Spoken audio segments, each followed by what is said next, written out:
Inampang ng Senator Bam Aquino ing Party List Reform Act o Senate Bill No. 1559 kapag nasang linisan ng party list system at agwanta ng dominasyon ng political dynasties at corporate interests king Kongreso. Agpangking datos ng watchdog kontra daya 86 kareng 156 party list groups inyang milabasa na alalan, konektado kareng makapangyarihan na pamilya o mga ragula korporasyon. Metong kanong indikasyon na milelele yung sistema king tunay kapag nasananiting maging tubod para kareng marginalized sectors.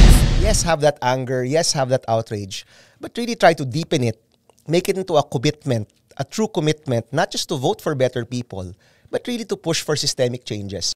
Didn't just fail, took advantage. It took advantage of all of the blind spots, loopholes. Agpang kang Aquino, sinawa ning publiko king band-aid solutions at anya duang isubli ing integridad king gobyerno at infrastruktura kabilang na ipamangamit ning pondo para king flood control. Aamanuang panibatan ning pamanabuso. They want to see a systemic change. No, they want to see changes that will last. King panukala, aatasan niya yung COMELEC na gawang public evidentiary hearings bang i-verify ing tunay sektor akakatawa ning metong party list. Dedeklara laring disqualified reng nominado ating third degree kinship king nanumang halala opisyal. Pagbawal mo naman ing pamamulai o pamangandidato ning ninumang individual kasalukuyan o dating kontraktor ng gobyerno, pati opisyal ng kumpanyang sangkot king public projects, bangay iwasan ng conflict of interest.